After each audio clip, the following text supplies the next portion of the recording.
사회학자, 미국의 유명한 사회학자인 이 찰스 쿨리가 제시한 개념이죠. 이 자아, 이 거울 자아 이론이라는 그런 이 개념을 제시를 했어요. 제가 그 거울 자아 이론에 대해서 이렇게 살펴보고 정보를 찾아보니까 되게 일리가 있어요. 이 거울 속에 우리 모습이 보이잖아요. 그죠? 거울을 보면 다른 사람 모습 보이는 게 아니라 내 모습이 보이듯이 어, 내 주변에 있는 사람들, 뭐 부모님이나 형제나 내 주변 사람들이 거울 속에 내 모습을 보듯이 내 주변 사람들에게 영향을 받는다는 그런 이론이에요. 그래서 부모님이나 주변 사람들이 어렸을 때부터 이 하는 말들이나 행동들이 내 자아 형성을 이루어 간다는 그런 이론을 제시했어요. 굉장히 일리가 있죠. 쉽게 말해서 내 자아가 주변 사람들에 의해서 결정된다는 거예요.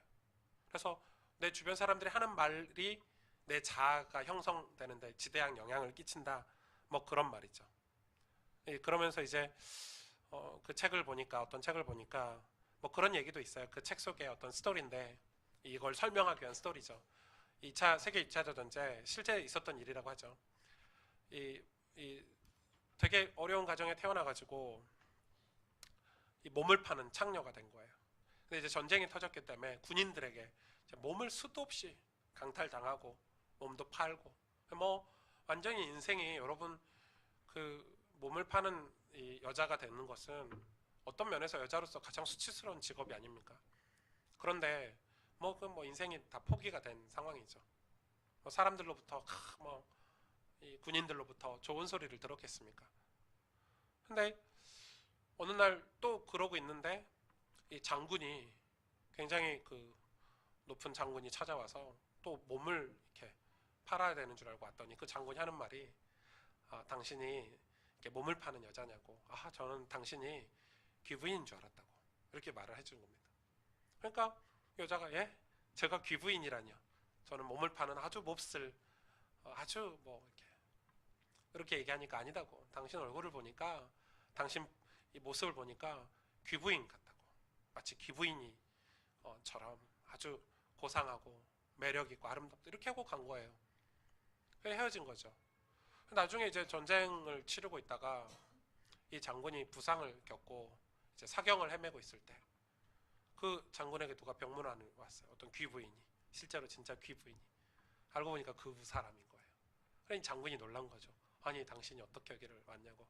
그때 장군님이 해준 얘기가 힘이 돼서 내가 왜 이렇게 살고 있지? 나도 귀부인이 될 수 있어. 여기서 귀부인은 뭐 값비싼 그런 귀부인이 아니라 아주 정상적인 여자를 얘기하죠. 나도 귀부인이 될 수 있어.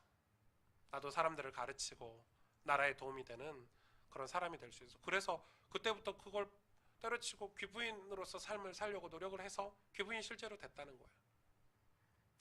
여러분 이게 우리가 뭐 우리 아이들을 가르칠 때도 너는 왜 그거밖에 안 돼? 너 왜 그것도 할 줄 몰라? 이렇게 맨날 혼내고 맨날 정죄하면요. 이 아이들은 낮은 자존감, 이 자존감이 낮은 자아를 형성해서 크죠. 그럼 그렇게 살아간다는 거예요. 일리가 있죠. 그런데 반대로 그런 인생을 살다가 선생님을 만나든 부모님에게 듣든 누군가에게 야 너는 참 귀한 아이구나. 너는 참 아름답구나. 그런 걸 들으면 이 건강한 자아로 인생이 바뀌고 형성이 된다는 거예요. 여러분 이 이론이 어디에 제일 많이 있죠? 성경 안에 진짜 많이 있죠. 지난주 우리가 들었던 소경. 여러분 소경이 거지죠. 여러분 사람들이 소경 보고 뭐라 그랬겠어요? 이런 소경 따위가 이러면서. 그죠? 어디 거지가 감히 소경이 감히 좀 가만히 좀 있고 소리 지르지 말고 가만히 있고. 왜요? 소경이고 거지니까. 그런데 예수님이 뭐라고 하셨습니까? 네 믿음이 너의 믿음이 내 믿음이 너를 구원하였구나. 소경이 벌떡 일어났어요. 벌떡 일어났어요. 내 비록 눈이 보이지 않지만 내 비록 가진 게 없지만 내가 주님을 위해서 살아야지. 인생이 완전 바뀌어버렸어요. 여러분 이 모세 아시죠? 이 모세는 살인자 아닙니까? 자기가 의로운 일을 한번 해보려고 실수해서 살인을 저질러. 그래서 이제 살인해가지고요 늘 그거에 시달리고 사람들이 손가락질했어요. 넌 살인자야. 넌 배신자야. 그래서 광야에 가가지고요, 이 목동 노릇을 하고. 그런데 하나님이 어느 날 이 모세를 불렀죠. 야, 너 이 애굽 땅에 종 노릇하는 네 백성들을 인도할 너는 지도자가 돼야 되겠다. 모세 뭐라고 그랬어요? 한 번이 아니죠. 강한 부정을 했죠. 뭔 소리 하십니까, 하나님? 제가요? 제가 어떤 사람인 줄 아십니까? 하나님 제 형편을 아시지 않습니까? 하나님이 이 모세를 다시 한번 얘기했어요. 아니다. 나는 너를 택했다. 그래서 이 떨기나무에서요, 네 발에, 네가 서 있는 곳은 거룩한 땅이니까 신을 벗어라. 네가 들고 있는 지팡이도 내려놓아라. 내가 너와 함께 하겠다. 내가 너를 구원자로, 이 너의 동포들을, 너의 동족들을 출애굽하는데 너를 지도자로 사용하겠다. 여러분, 평생 배반자 소리, 평생 살인자란 소리만 듣고 있던 모세가 하나님의 음성을 들었어요. 하나님의 음성을 들었어요. 여러분, 우리는 하나님의 말씀을 하나님의 음성으로 들어야 돼요. 여러분, 하나님이 우리 인생의 거울이 돼야 돼요. 왜요? 하나님 창조주시잖아요. 우린 피조물이잖아요. 그래서 우리의 자아가 가장 건강해지는 방법은 창조주 하나님의 말씀, 하나님을 거울 삼아 사는 거예요. 그거보다 더 완전한 건 없어요. 그런데 세상은 자꾸 안 된다, 너 같은 죄인이, 너 같은 것이, 이러면서 하나님과 우리 사이를 자꾸 분리시켜 놓고 멀리하게 만들어. 왜요? 우리가 하나님과 가까워지고 하나님을 거울 삼고 살면은 우리가 변화되고 세상에 복음을 전하고 빛을 전하는 사람으로 변화될까 봐 이 사단은 두려운 거죠. 그래서 우리를 허망한 인생으로 실패하게 만든다니까요. 계속해서 우리에게 욕심을 주고 이기심을 줘서요, 허망한 인생으로. 여러분, 장로님이 대통령이 됐을 때 하나님이 그냥 시키셨겠습니까?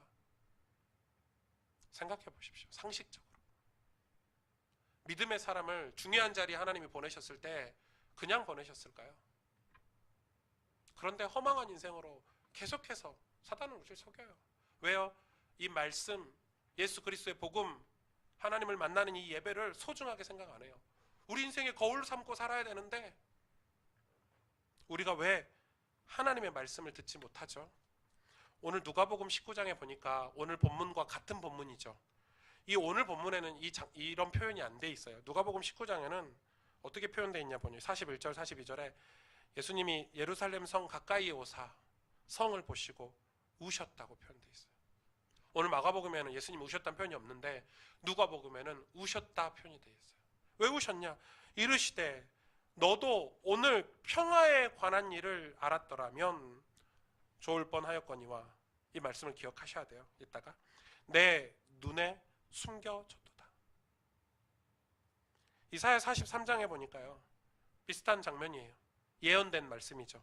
21절에서 24절에 이 백성은 내가 나를 위하여 지었나니 나를 찬송하게 하려 함이니라.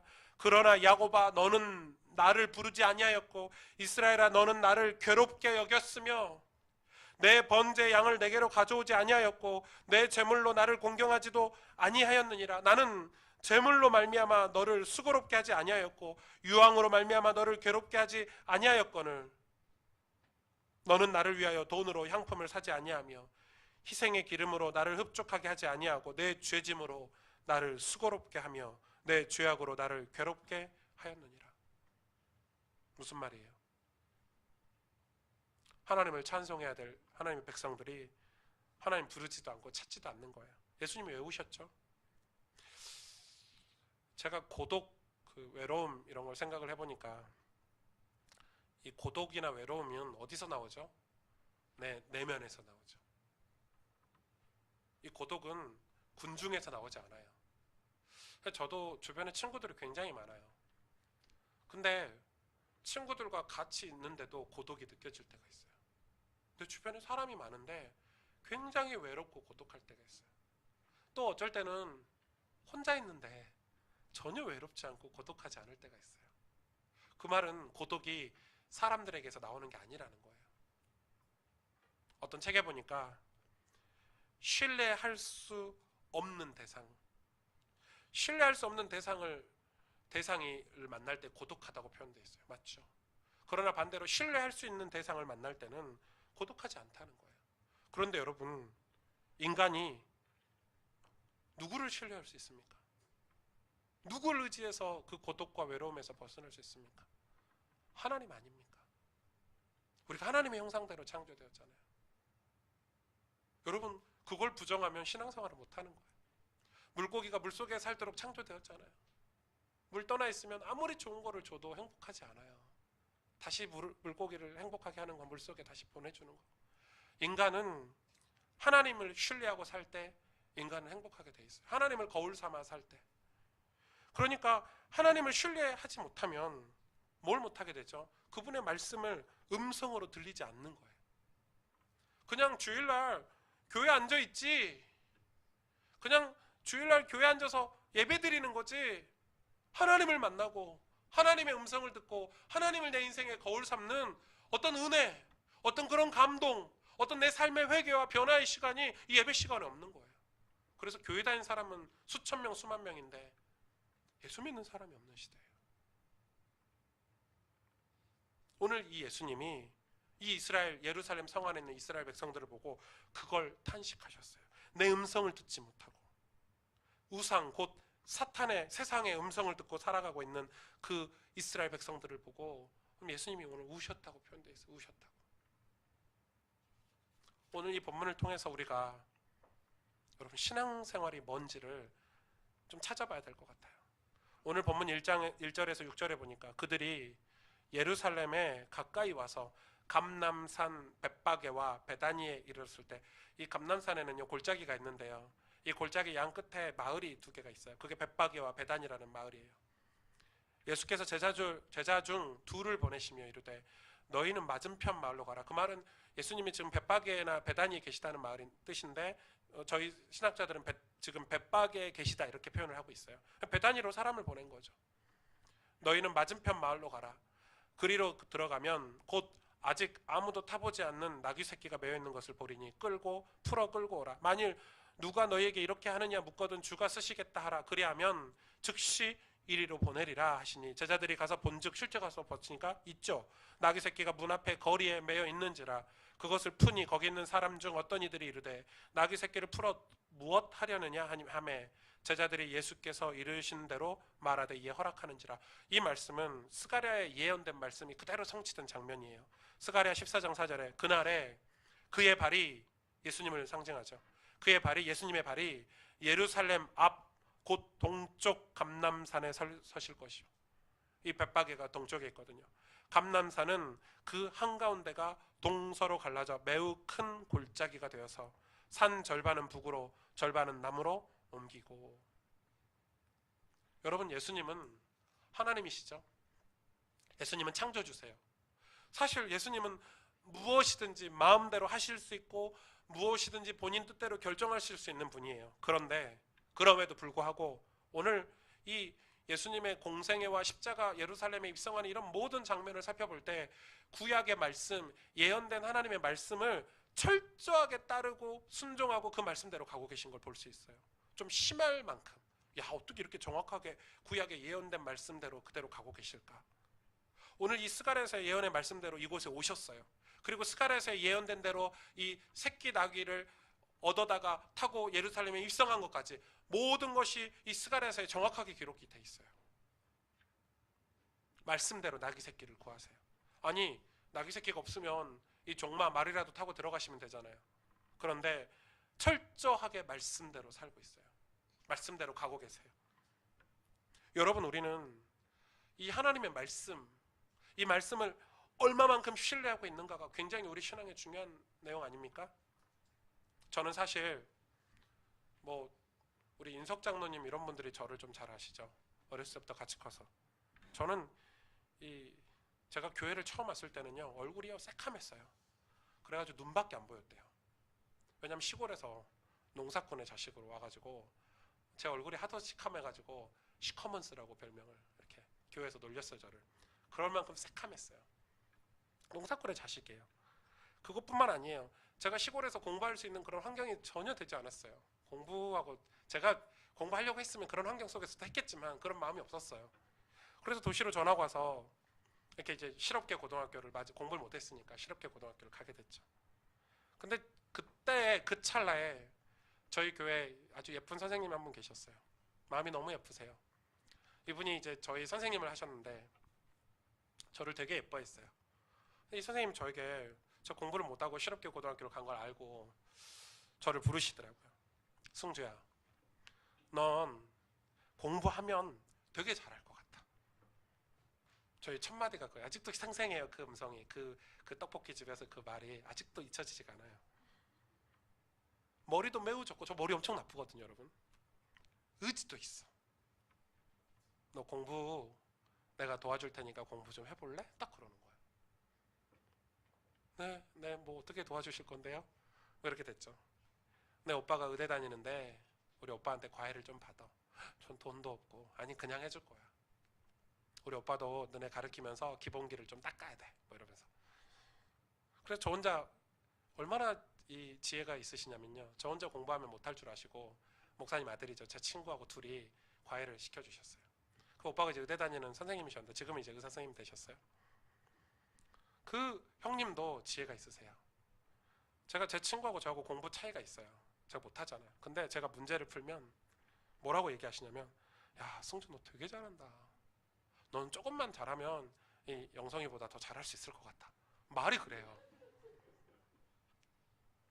근데 제가 그렇게 공부를 하는데 과외를 받는데 둘이 이제 일주일에 몇 번씩 이렇게 공부하러 장로님 댁에를 갔죠. 제 마음에 되게 착각이 드는 거예요. 나도 공부 잘할 수 있나? 나도 공부 한번 해볼까? 공부를 해본 적이 없거든요, 그때까지.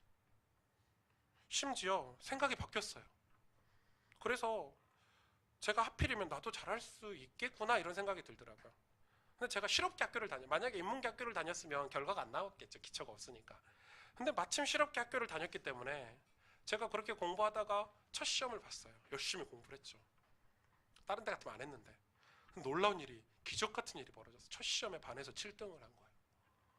와, 저희 누나들 기절할 뻔했고요. 저도 기절할 뻔했고, 전 7등 이런 게 뭐 겪어보지 않는 인생이니까, 제 인생에 7등 이런 게 진짜 싸움은 7등 해봤지만 뭐 이런 거는. 그래서 제가 정말 놀라운 일이 벌어졌어요. 점차 성적이 올라가더니 제가 졸업할 때 1등으로 졸업했거든요. 여러분, 수능 우리 학교에서 역대, 우리 학교 그 해에 제일 잘 맞은 게 아니라 역대 그 학교에 제가 수능 점수가 제일 높대요. 얼마나 공부를 못한 학교인지 아시겠죠? 그래서 제가 신학교를, 제 친구, 그 같이 공부한 친구들하고 신학교를 갔는데 제가 제일 먼저 들어갔어요. 내신 1등급으로. 그러니까 여러분, 놀랍지 않으세요? 전 놀라워요. 사람이 말을 해준 그 말 한마디에도 이런 힘이 있어요.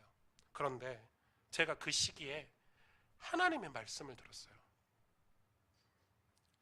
전 예배마다 말씀을 들었어요. 저는 예배를 어떻게 들었냐면, 실업계 학교 다니니까 수요예배도 드리고 금요예배 드리고 새벽기도도 가고, 심지어 권사님들 모이는 그 전도학교 같은 거 있죠. 구역 권찰들이 모이는 예배 있죠. 그런 것도 갔어요. 할 일이 없어요. 그래서 말씀을 계속 듣잖아요. 말씀을 계속 듣는데 말씀 들을 때마다 이러는 거예요. 하나님께서 내가 너를 지명하여 불렀나니 너는 내 것이라. 내가 너를 이 땅에 축복의 사람으로 살게 하겠다. 제가 속으로, 축복의 사람이요? 하나님께서 그러시는 거예요. 제가요? 에이, 말은 안 했지만 속으로, 에이, 말도 안 돼. 내가 너희 가정 상황을 안다.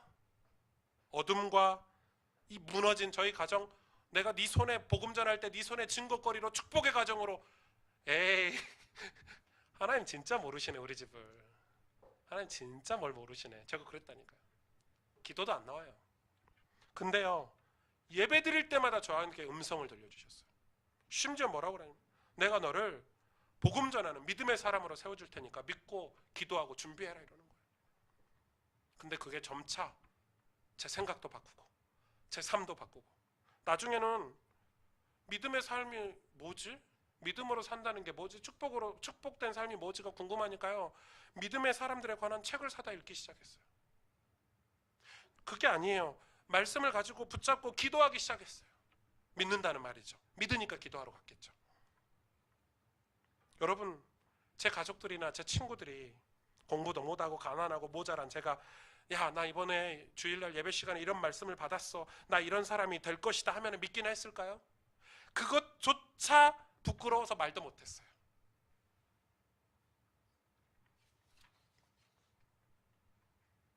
진짜예요. 하나님을 신뢰하고 매일 기도했어요.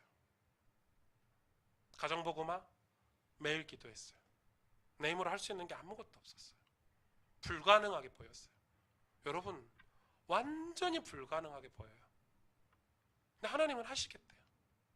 난 너를 통해서 할 일이 있어.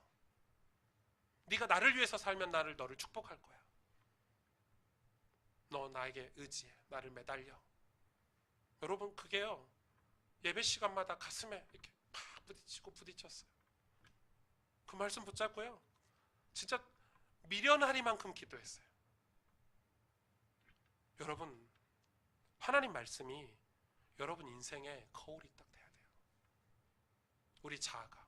저는 엄청 자존감이 낮았거든요. 지금은요, 자존감이 너무 높아서 좀 낮춰야 돼. 이렇게 눌러가지고 이렇게 낮춰야 될 만큼.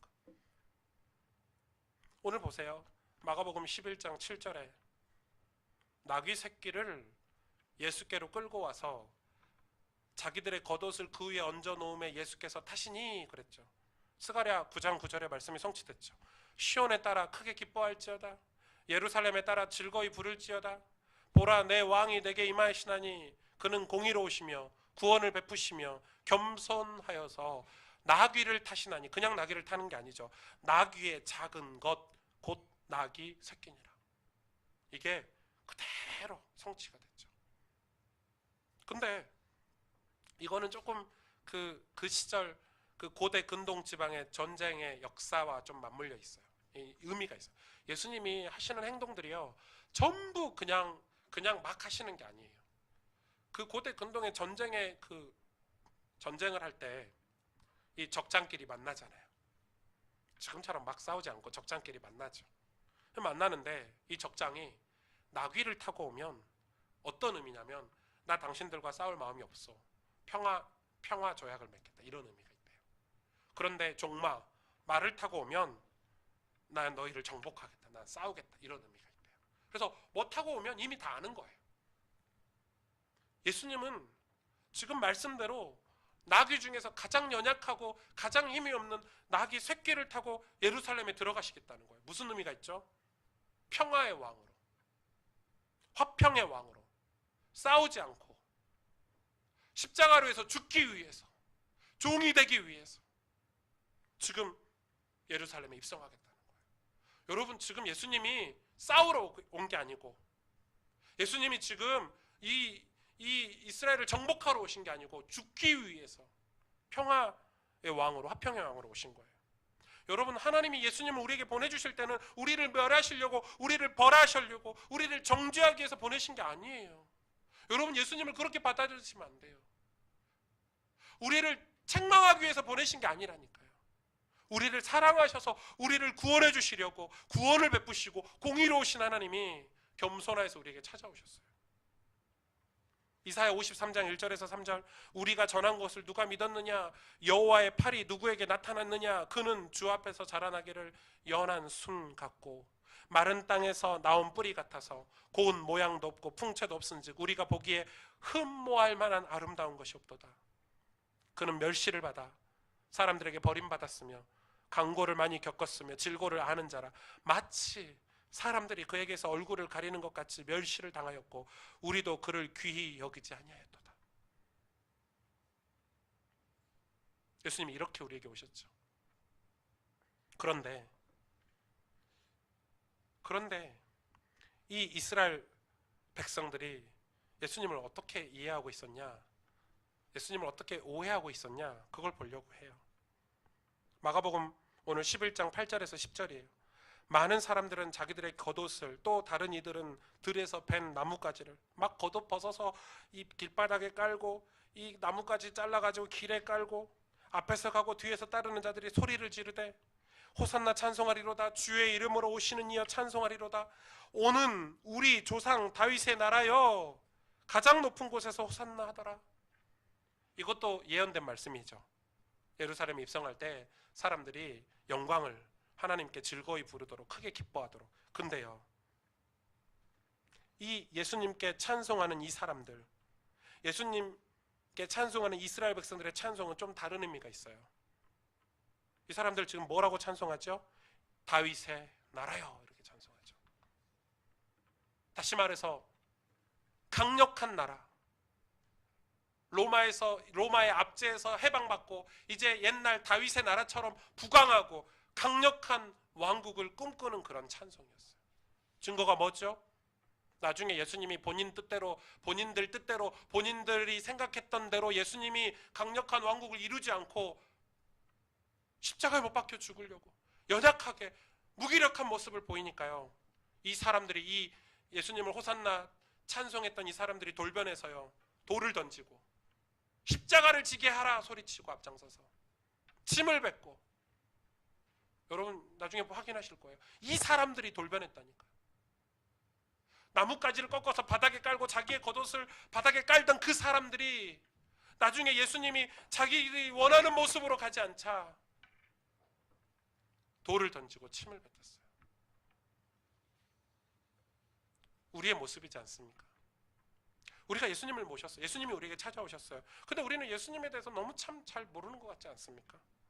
내가 믿는 예수님이 누구신지 모르니까 예수님과 동행하거나 예수님 안에 거하지 못하고 주일에 겨우 교회만 오는, 왜요? 예수님이 볼품없이 새끼나귀 타고 연한 순처럼 흠모할 만한 것이 없는, 아름다운 것이 없는 그런 모습으로 우리에게 찾아왔으니까 세상의 아름다운 것과 비교하면 예수님이 별 볼 일 없잖아요. 그래서 지금 현대 그리스도인들은 예수님을 찾지 않아요. 프로그램을 찾지, 유명한 목사를 찾지,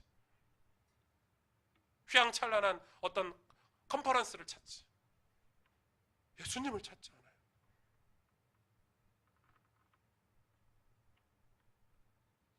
저는 저희 교회 새가족이 오시면 이렇게 몇 가지 말씀을 꼭 드리는데 그 중에 꼭 하나 말씀을 드려요. 교회를 정하시라.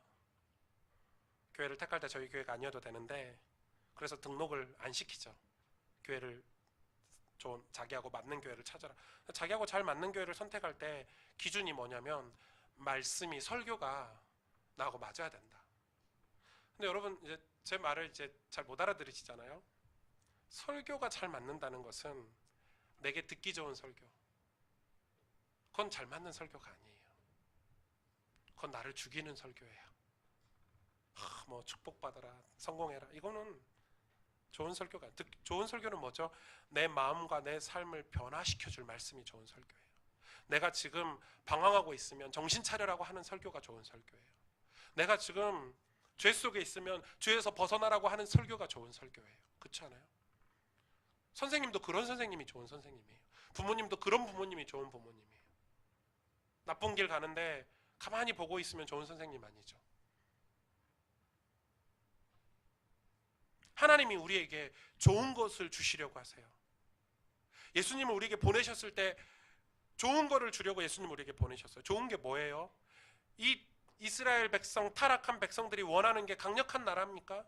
이들에게 진짜 좋은 게 강력한 나라입니까? 다윗의 나라는요, 영원하지 않았어요. 솔로몬 시대에 끝났어요. 그런데 이 사람들은 또 그 나라를 원해요. 돈이 있으면, 집이 있으면, 재산이 있으면 우리는 그런 걸 생각하고 예수님을 모셔요. 그러나 진짜 이스라엘, 정말 지금 예루살렘 성 안에 있는 이스라엘을 보고 우시면서 이들에게 정말 필요한 게 무엇인지 알고 그 길을 가신 거예요. 뭐가 필요했죠? 이스라엘 백성에게 뭡니까? 강력한 나라입니까? 부강한 왕국입니까? 아닙니다. 진짜 필요한 것은 이들이 죄에서 벗어나는 것, 이들이 구원받는 것, 이들이 하나님을 예배하고 천국을 사모하는 신앙을 회복하는 것, 그거 아닙니까 여러분?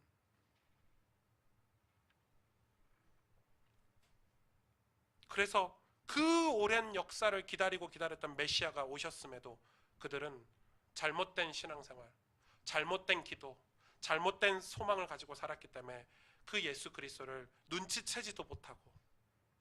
여러분 신앙생활이 무엇입니까? 예수 그리스도 아닙니까? 사도 바울의 서신서를 한번 보면요, 사도 바울의 서신서 안에 제일 많이 나오는 단어가 예수 그리스도 안에서라는 단어가 제일 많이 나옵니다. 그래서 바울 신학, 이 바울 신학의 키, 신학의 키, 이 바울 신학을 푸는 키, 하나님 나라를 풀고 바울을 통해서 하나님 우리에게 주신 그 모든 말씀 푸는 키가 뭐냐면 in Christ입니다. in Christ가 이해가 되지 않고 깨달아지지 않으면 신학자라도 이 말씀을 제대로 해석할 수 없는 것입니다. in Christ, 예수 그리스도 안에. 이게 신앙생활입니다. 예수님께서 우리를 법적으로 죄에서 벗어나게 해주셨습니다. 더 이상 정죄함이 없게 하셨습니다. 우리가 천국에 가는 것 같지만 우리가 천국에 가는 게 아닙니다. 예수 그리스도의 옷을 입어야 천국에 갈 수 있다고 사도 바울은 이야기하고 있습니다. 우리가 사단이 우리를 무서워하는 게 아닙니다. 우리가 예수 그리스도 안에 있기 때문에 사단이 우리를 무서워하는 것입니다. 우리가 사망이 우리를 피해가는 것이 아닙니다. 사망은 그리스도를 피해갑니다. 우리의 공로가 아닙니다. 우리가 아무리 열심히 살고 착하게 살고 노력하고 대단한 지위를 얻어도 천국에 들어갈 수가 없습니다. 그런데 너무 쉽게 예수 그리스도를 의지하여, 그 은혜를 의지하여, 그 사랑을 힘입어서 우리가 그리스도 안에 있을 때, 그리스도와 함께 동행할 때, 그런데 이스라엘 백성들이 이 예수 그리스도의 이름을 잊어버렸습니다. 예수 그리스도와 동행하지 않고 예수님의 이름을 사용하지도 않았습니다. 그 존귀하신 이름, 그 영광스러운 이름, 예수 그리스도의 이름을 사용하지도 않습니다. 요즘 그리스도인들은 그 이름을 높이지도 않습니다. 내 생애, 내 삶의 터전에서 예수 그리스도 이름을 높이며 살지 않습니다.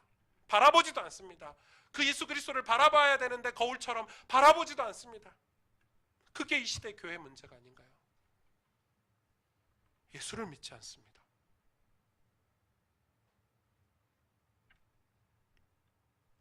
여러분, 우리는 신앙생활을 해야 합니다. 우리는 신앙생활을 해야 합니다. 이 말은 무슨 말이 있죠? 신앙생활을 하지 않고 있는 사람들이 너무 많다는 것입니다. 교회는 다니는데 예배 시간에 안전에 있게 예배 드리는 사람은 많은데 신앙생활을 하지 않는 사람들이 너무 많다는 것입니다. 신앙생활이 무엇입니까? 무엇이 신앙생활입니까? 첫째, 우리가 신앙생활을 생각하면서 오늘 말씀을 좀 정리해 보려고 합니다. 첫째는 우리 삶에서 항상 예수님을 만날 수 있어야 합니다. 그게 신앙생활입니다. 그래서 예수님의 십자가가, 여러분, 이 십자가가 우리 삶의 중심이어야 합니다. 예수님의 십자가가 중심인 삶을 살아야 됩니다. 그게 신앙생활입니다. 제가 이번에 새벽기도회 때 이 산상수훈을, 이 마태복음 5장에서 7장을 짧지만 강해를 해보려고 합니다. 이 마태복음 이 산상수훈의 키가 무엇입니까? 이 말씀에 메시지가 있습니다. 우리가 죄로 인해서 우리의 생각과 마음이 변질되고 눈이 가려져 버린 것입니다. 그래서 세상에 대해서는 밝아졌지만 반대로 예수님을 보지 못하고 천국을 보지 못하고 하나님의 신실하신 그 나라를 보지 못하는 죄인된 상태로 우리가 살게 되었습니다. 그래서 이스라엘 백성이 다윗의 나라를 외쳐 부른 것과 같이 우리도 그릇된 소망을 가지고 그릇된 기도 제목을 가지고 살아가는 것입니다. 그래서 예언된 십자가 사건을 까마득히 잊고 예수님이 오셨음에도 그 십자가의 길을 가는 걸 보고 돌을 던지고 조롱하고 비난했죠. 왜? 자기들이 원하는 예수님이 아니었습니다. 마태복음 5장 38절에서 42절에 아주 재밌는 말씀 있죠. 또 눈은 눈으로 이는 이로 갚으라 하였다는 것을 너희가 들었으나, 이게 정상적이죠. 나는, 예수님이 너희에게, 우리에게 이르노니 악한 자를 대적하지 말라. 누구든지 내 오른뺨을 치거든 왼편도 돌려대며 또 너를 고발하여 속옷을 가지고자 하는 자에게 겉옷까지도 가지게 하며 또 누구든지 너로 억지로 오리를 가게 하거든 그 사람과 십리를 동행하고 내게 구하는 자에게 주며 내게 꾸고자 하는 자에게 거절하지 말라. 여러분 친구가, 여자친구가 오리 가자 하면 한 30리 좀 가주세요. 뭐 좀 안성까지 가주고 좀 천안까지도 가주고 이렇게. 이게 무슨 말씀이에요? 이걸 저는 예전에 율법적으로 해석을 했어요. 아, 이렇게 살아야 되나? 그 말이 아니더라고요. 우리가 화를 내는 이유를 살펴보세요. 제가 화를 종종 내거든요. 좀 안 좋은 성격인데 엄청 많이 고치려고 노력해요. 화를 내는데 지나고 집에 와서 내가 오늘 왜 화냈지? 일기를 쓰면요, 그 화의 배경에는 내 욕심, 이기심이 내 마음에 있는 거예요. 왜 화를 내냐? 제가 막 랩넌트 대회 때 막 스텝들한테 화낼 때가 있어요. 근데 진짜 막 주님을 사랑해서, 복음을 사랑해서 화내는 게 아니에요. 그 일이 안 되면 내가 창피를 당하고, 내가 일을 잘해서 돋보여야 되니까. 여러분, 우리가 지금 화를 내거나 이런 것들이요, 나도 모르는 내 욕심, 이기심 때문에 그런 것들 우리 마음과 생각을 사로잡고 있는 거예요. 그러니까 그게 계속 쌓여서 겉옷이 되고 하나님께 나가지 못하고. 그래서 왜 십자가가 중심인 삶을 살아야 되냐? 십자가가 내 삶의 중심에 있으면 늘 예수님을 만날 수 있어요. 늘 회개할 수 있어요. 우리는 회개할 때 예수님의 그리스도의 십자가로 회개하는 삶을 살아야 거기에 은혜도 있고, 거기에 안식도 있고, 거기에 평안도 있어요. 우리가 너무 많은 것을 욕심부리고 살면 그 욕심이 내 마음을 채우고 내 눈을 가리워서 진짜 봐야 될 거를 못 보잖아요. 정치인들이, 그 괜찮은 사람들이 정치 현장에만 가면 이상한 사람들 되잖아요. 왜? 못 보니까. 못 봐요. 못 봐. 가려져 버려. 욕심 때문에, 동기 때문에. 그래서 예수님을 놓치니까 인생 전체를 놓치는 어리석은 삶을 살게 되는 거예요. 여러분, 그래서 예수님의 십자가가 중심인 삶을 살아야 돼요. 그게 신앙생활이에요. 회개하는 삶을 살라 이 말이에요. 두 번째는, 하나님은 그리스도 안에서 모든 것을 우리를 위해서 준비해 놓으셨어요. 영원한 언약으로 준비해 놓으셨어요. 이사야 55장 3절에 너는 귀를 기울이고 내게로 나와서 들으라. 그리하면 너희의 영혼이 살리라. 그러면서 뭐라고 얘기하셨죠? 내가 너희를 위하여 영원한 언약을 맺으리니. 이 언약이 뭐죠? 곧 다윗에게 허락한 확실한 은혜니라. 하나님의 언약은 은혜예요. 은혜가 모든 걸 다 치유하고 회복하게 하는 거예요. 근데 이 은혜를 어떻게 받을 수 있죠? 어떻게 은혜를 받고 영원히 살 수 있죠? 기도할 때, 하나님 말씀에 귀를 기울이고 하나님 앞에 나와서 들을 때. 그런데 우리는 이 말씀을 들으려고 하지 않아요. 이거는 그냥 중요하다, 중요하지 않다 이 정도가 아니에요. 절대적인 하나님의 방법이에요. 말씀. 우리는 주일 설교를 지금 다 듣잖아요. 근데 그게 아니에요. 지금 이 자리에서 설교를 듣고 계시는데 어떤 분에게는 이 말씀이 레마가 돼서, 메시지가 돼서 내 가슴에 하나님의 음성이 돼서 감동이 되고 찔림이 되고 회개가 되는 말씀이어야 되는데, 어떤 분들은 쌩 하고 지나가요. 쌩 하고 지나갔는데 일주일도 쌩 하고 그냥 지나가요. 가슴이 타지 않아요. 오늘 말씀이 무슨 말씀인지, 내게 주신 음성이 무슨 음성인지 애타서 다시 드리려고 하지 않아요. 그 말씀이 히브리서 4장에 보니까 우리 영혼과 마음, 육신까지 살린다는 걸 여러분 믿으셔야 됩니다. 그래서 설교를 듣기 전에는 준비 단계가 필요해요. 토요일날 또 예배드리기 전 시간이 굉장히 중요해요. 내 인생이 지금 하나님의 흐름 속에 있는가 늘 살펴봐야 돼요. 그런데 토요일날 새벽까지 축구도 하나만 보고 주무세요. 좋아하는 팀 거 다 볼라 하지 말고 토요일날 밤에 다 하잖아요. 맨유 거 끝나면 맨시티 거고, 맨시티 거 끝나면 레알 마드리드 가고, 레알 마드리드 끝나면 유벤투스. 왜냐하면 나라가 다 다르니까. 유럽 거 다 보고 나면 아침이에요. 그러니 주일날 피곤해서 말씀이 들려요? 안 들려요. 천하의 체력이 강철 체력이라 해도 밤새고 와서 설교 듣는 건 불가능해요. 그러면 말씀을 듣는 시간에는 집중해서 들어야 돼요. 말씀을 집중해서 들을 때 내 영혼이 나도 모르게 살아나고 치유가 되고 내 삶의 변화가 일어나요. 사실은 말씀 받는 시간에 모든 일들이 다 벌어져요. 영적으로. 그리고 말씀을 다 받았다면 이 말씀을 듣고 집중하는 시간이 또 필요해요. 그게 묵상 아닙니까? 이 말씀에서 기도 제목이 무엇인지, 내가 고쳐야 될 게 무엇인지, 무엇을 순종해야 될 것인지를 반드시 찾아내야 되는데 말씀 듣고 끝나니까. 왜 집중하지 못하죠? 하나님의 백성들이요, 말씀을 듣기만 하고 이 예배만 드리고 이러면요, 그 진짜 내용을 모르고 있으면 불신자보다 더 못해요. 진짜 그래요. 그래서 유명한 말 있잖아요. 예배 다 드리면서 사기친다. 엄청 유명한 말이에요. 사기꾼이 변화가 안 일어나는 거예요. 예배 다 드려도. 예배 열심히 드리면서 사기친다는 거예요. 마지막 세 번째는 신앙생활을 하기 위해서 꼭 가져야 되는 게 믿음입니다. 믿음. 근데 이 믿음은 야고보서 2장 18절에 보니까 어떤 사람은 말하기를 너는 믿음이 있고 나는 행함이 있으니 행함이 없는 내 믿음을 내게 보이라. 나는 행함으로 내게 믿음을 보이리라. 이렇게 말씀하셨거든요. 이 야고보 사도가 행함이 없는 믿음은 죽은 믿음이다. 저는 이게 처음에 그렇게 들었잖아요. 영적인 게 중요해. 육신 게 중요하지 않아. 그래서 믿음이 중요하지 행함은 육신이고 막 이런 식으로 우리가 사실 잘못된 설교죠. 여러분 믿음이라는 거 단어 안에 뭐가 포함되어 있어요? 행함이 포함되어 있는 거예요. 근데 이 행함은 어떤 착한 일을 하거나 내 의로 노력을 해서 여러분 그렇게 구원 못 받잖아요. 그런 행함을 얘기하는 게 아니에요. 뭘 얘기하죠? 행동을 얘기하는 게 아니에요. 순종을 얘기하는 거예요. 성경이 말하는 행함은 야고보서에서 말하는 행함은 순종을 얘기하는 거예요. 그래서 믿음이라는 단어 안에는 순종이 포함된 단어예요. 예수님처럼 순종할 때 역사가 일어나요. 여러분 용기를 가지시길 바랍니다. 여러분 진짜 용기를 가지시길 바랍니다.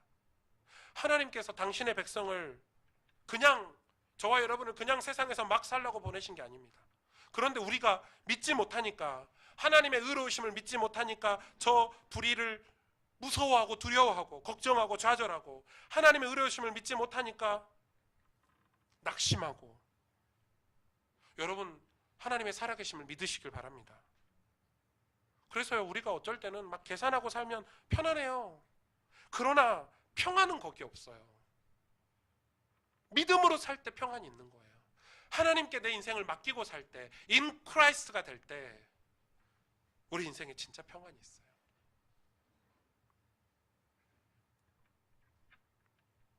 제가 이번 주에 저희 집사람하고 대화를 좀 했어요. 제가 말씀을 묵상하고 설교를 준비하는데 큰 깨달음을 하나님이 주시더라고요. 제가 어릴 때 좀 가난하게 살아서 전 몰랐는데 저는 좋은 일 한다고 그렇게 하는데 몇 가지 욕심이 있어요. 그게 욕심 뭐냐면 공간에 관한 욕심이 있어요. 저는 이제 막 서재 이런 게 꿈이에요. 책이 쫙 둘러싸여 있는 그 서재 있죠. 저희 집 안 와보셨죠? 책이 한 2,700권 정도 있어요. 대충 세알해 보니까 교회 기증하고 싶은데 장로님들이 안 된다고, 교회 좁다고. 그래서 다음에 교회 성전을 좀 옮기면 넓은 데로 교회 기증할게요. 여러분 도서관 안 가도 돼요. 거의 제 책으로 믿음 서적은 다 있다고 보시면 돼요. 한 달에 책을 한 40만 원어치씩 사요. 그러니까 책이요 안 읽는데도 제가 읽었는지 안 읽었는지 헷갈려요. 어쩔 때는 똑같은 책이 4권이 있어요. 이해 가시죠? 이제 이 목록이 정리가 안 되니까 샀는지 안 샀는지 모르고 도서관 가서 오 이거 은혜 된다고 샀는데 집에 가니까 3권 있더라고요. 그런 게요 너무 많아요. 그래서 여러분한테 제가 책 줄 때는 고마워서 주는 게 아니에요. 4권 있어서 이렇게 한 권 나누는 거예요. 아무튼 책도요 욕심이에요. 이게 무슨 욕심이죠? 남들한테 성전 목사 책 많이 읽어. 책 많이 읽어. 제가 이번 주에 보니까요. 제가 우리 교회 성도님들, 새가족들, 우리 교회 성도님들 자녀들 두고 기도하는 시간보다 책 읽는 시간이 훨씬 많더라고요. 이것도 죄다. 이건 목회자의 죄다. 책 읽는 시간도 줄이자. 내가 엎드려서 우리 성도님들을 위해서 기도해야 되겠다. 서재 좀 없애자. 좀 그러니까 멋있는 말로 미니멀 라이프라고 그러죠. 나도 좀 그렇게 살아보자. 왜? 내 마음이 깨끗하고 내 영혼이 깨끗해야 되는데 너무 욕심이 많아요. 그래서 주가 보이지 않아요. 하나님이 보신 거를 보고 살고 싶은데 하나님이 나를 통해서 그 아름답고 존귀하게 나를 사용하실 그 계획이 보이고 싶은데 내 욕심 때문에 그게 안 보인단 말이에요. 그게 너무 답답하더라고요. 우리 교회가 가야 될 길이 있잖아요. 근데 목사가 욕심에 사로잡혀서 살면 그게 보이지 않는 거예요. 여러분, 하나님께서 약속하셨어요. 내가 너를 이 땅의 존귀한 자로. 뭐 할 때요? 신앙생활 할 때, 믿음으로 살 때. 여러분, 우리는 할 수가 없어요. 이미 예수 그리스도께서 법적으로 이미 다 끝내버리셨어요. 사단이 마귀가 우리를 얼씬도 하지 못해요. 우리가 두려워하고 있는 거예요. 예수의 이름으로 인 크라이스트가 되면요 괜찮아요. 감옥에 있으면 어떨고 내가 감옥 밖에 있으면 어떨고 나는 예수 안에 있는 자다. 바울의 고백 아닙니까? 우리는 믿음으로 우리의 작은 삶, 우리의 시대를 살아내야 되는 거예요. 그게 신앙생활이에요. 여러분 뭔가 거창하고 대단한 사역을 하는 게 신앙생활이 아니에요. 막 시대를 변화시킬 것 같은 그게 신앙생활이 아니에요. 하나님이 원하시는 것은 내 내 작은 삶, 내 작은 삶의 터전에서 예수님과 동행하고 예수 그리스도 안에서 그분의 영광을 바라보고 그분의 영광을 위해서 사는 그 삶, 그게요 이 나라도 변화시키고 세상도 변화시켜요. 광주에 가면 양림동에 유진벨 선교사님 그 유적지가 있어요. 유진벨 선교사님 잘 모르시죠? 이 지역마다 선교사님들이 계세요. 여기 이제 미국에서 오셨는데 미국 남장역에서 오신 선교사님이죠. 미국에서 지역을 나눴어요. 그래서 여기는 당신들이 가고 여기는 당신들이 가고 오셨는데 이분이 이제 많은 일을 하셨죠. 수피아고도 세우시고 강주 기독교 병원도 세우시고 많은 단체들을 세우신 분이고 이 2대, 3대, 4대가 지금 연세대학병원에서 지금 병원장 하고 계시죠. 증증선주죠. 근데 유진벨 선교사님이 한국에 와서 이제 아빠가 편지가 오고 부모님에게 잘 지내냐, 괜찮냐 답장을 썼어요. 편지를. 제가 그 편지 내용을 보고 눈물이 확 쏟아졌어요. 힘든 일은 없냐 이렇게 하더니 뭐라고 쓰냐면 아버지 괜찮습니다. 저는 다 좋습니다. 근데 한 가지 힘든 게 있습니다. 그게 음식입니다. 전라도 음식이 너무 맞지 않습니다. 나하고. 미국 사람이 와서 전라도 음식이 뭐 젓갈 뭐 그 시대 뭐 음식이 좋았겠어요. 된장 이런 거 먹어야 되는데 된장에 밥 비벼 먹고 이래야 되는데 너무 음식이 맞지 않습니다. 그러면서 뒤에 쓰는 말이 있어요. 그러나 내가 이 사람들과 친구가 되려면 이 음식을 먹어야 합니다. 야, 여러분 그게 믿음이에요. 내가 이 사람들과 친구가 되기 위해서 이 음식을 먹고 있습니다. 이렇게 편지에 내용이 있더라고요. 제가 그 짤막한 내용 보고 가슴이 울컥했어요. 신앙생활이 뭡니까 여러분? 주일날 교회 나오는 겁니까? 아니죠. 하나님이 예수 그리스도께서 우리 인생에 찾아와 주셨어요. 비록 나귀 새끼를 타고 오셨고 볼품없는 모습으로 오셨지만 여러분 우리 예수님이 볼품없고 나귀 새끼 탈 뿐이 아니란 걸 아시잖아요. 여러분 그 예수님이 누구신지 알아야 돼요. 그 예수님이 누구신지 안다면 우리가 예수 그리스도를 소망하게 될 것이고 그분과 가까이 하게 될 것이고 그분 안에 거하려고 애쓰게 될 것이고 그분의 영광이 드러나도록 우리 인생을 살게 될 거예요. 그런 삶을 하나님이 축복하시겠다는 거예요. 그런 삶을 통해서 우리의 말 한마디 행동 하나하나에 예수 그리스도의 복음이 담겨지고 우리가 하나님이 어떤 선택을 하든 하나님의 영광을 그리스도의 예수 그리스도의 영광을 생각하고 선택할 때 우리를 통해서 하나님 나라를 확장하시겠대요. 여러분 그게 신앙생활이에요. 함께 기도하겠습니다.